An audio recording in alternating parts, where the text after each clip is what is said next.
Can't remember it.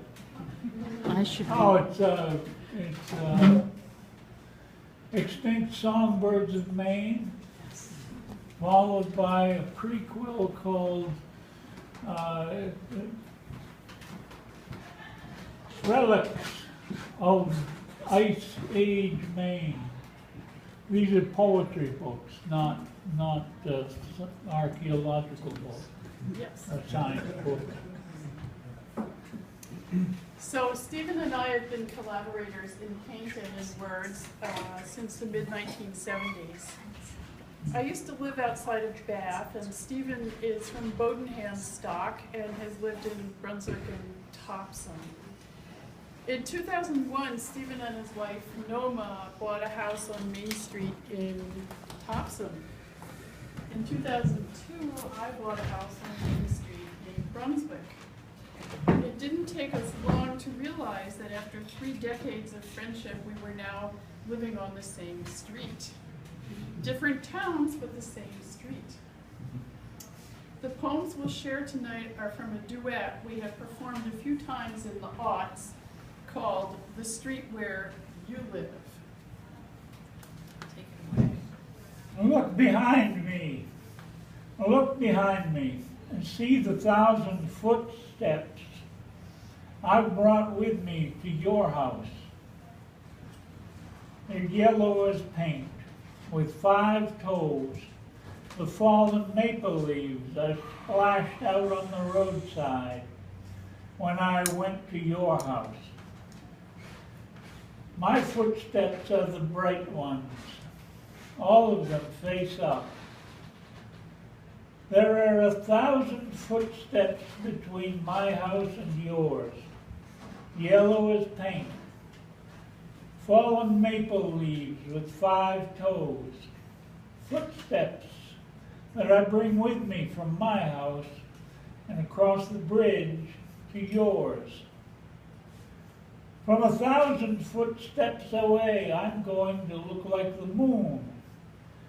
But when I come to your house, I'll put my footsteps in the street, leaving the bright ones that look like yellow leaves on the black road.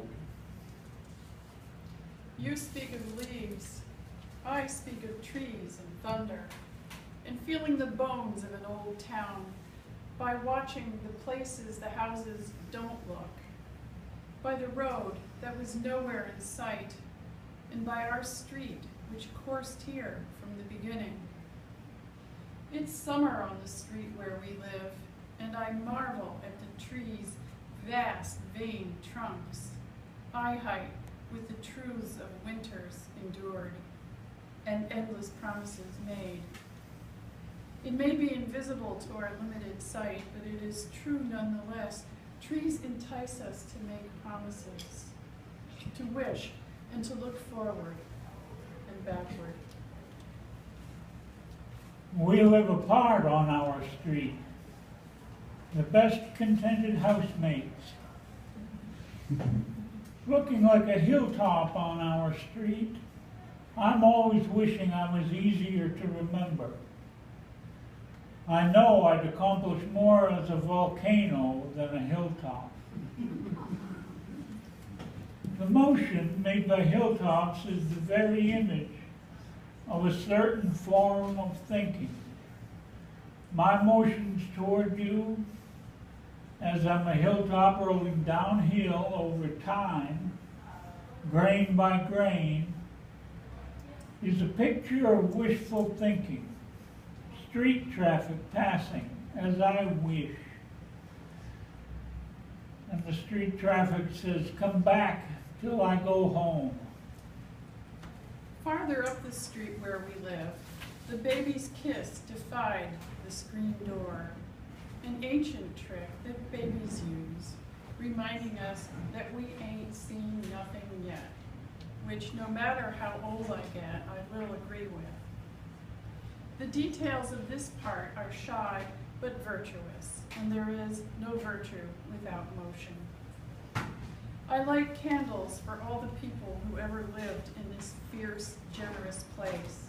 And next week, I'm handing in my throat. This is necessary for me to sing a different song. The street where we live crosses over a river, where we keep the other heart that lives with neither of us, at the bottom of the river underneath the bridge. As under any bridge over a body of water, in a time to come, we'll need to fully tell this story. In the deep where no one would deny it, 2 windows opened in the river, 2 windows beneath the surface, lenses side by side, eyes, if you could see them there, lie pooling under the water. And the river bottom beneath the street where we live holds these eyes of the other heart hanging motionless in the current. And that's a picture for a story to tell, or a painting. The stuff of us is wishful longing. Till I go home, till I sit down, till I write down. I want you to live forever and stay where we are. Today, I uncovered again autumn's secret mission, preparing the stage for winter's engagement. Winter, that hammy actor who, scene after scene, won't leave the stage.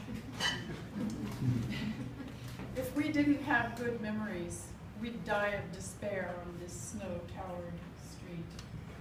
We forget how apples followed cherries, the heartbeat of summer, the warmness drowned entirely by the icy, mumbling verses of winter's numbing narrative.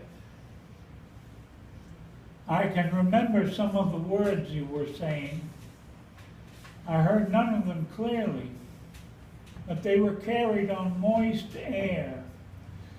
Your words like leaves that floated from one forest to another. Those words that came nearest, I ate them and remember their temperatures and taste.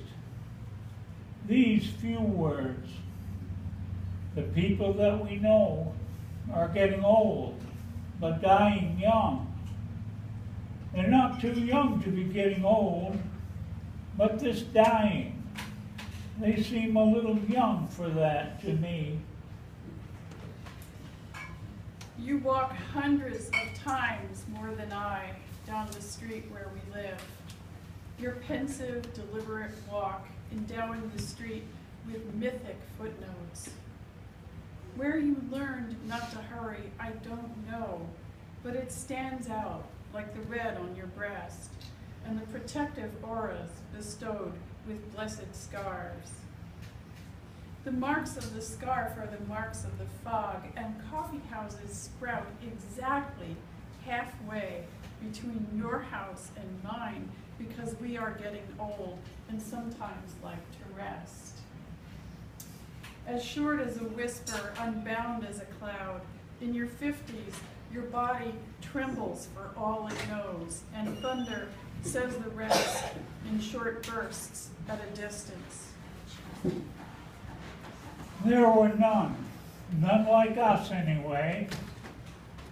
If one were Pan, or I, a moon, or me, one's body reclined upon a sound of women's voices humming.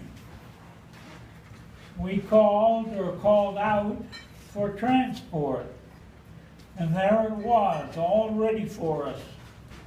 The riding mower that travels from star to star, humming like women, with just that sound, like women humming, making calm the heart.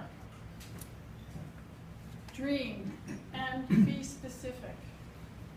I have been so comfortable nailing us down to one hard, tarred sidewalk, homed, carred, mauled, church, shopped, milled, bridged, capped with an august institution of higher learning street.